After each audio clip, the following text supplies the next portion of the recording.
So hi guys, and today we'll be changing my exhaust pipe from bullet pipe.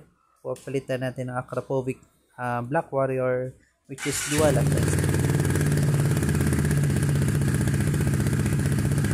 At ayun, pumunta ako dito sa isang local shop malapit sa amin to remove this bullet pipe.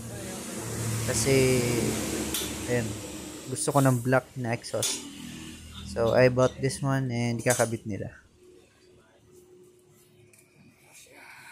And at first nga di nagkasya yung elbow sa muffler, pero nagawan naman nila ng paraan. And once I get my ORCR na original, syempre i-register natin to sa LTO para maging legal.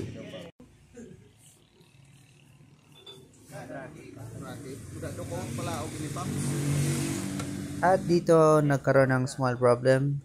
Yung dulo ng muffler is didikit sa shock ng motor, kaya need namin na pagawa ng bracket dyan sa dalawang butas para at least mag-extend yung haba.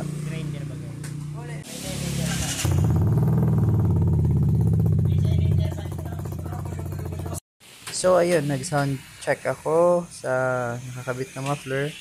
And nandito kami sa isang welding shop malapit.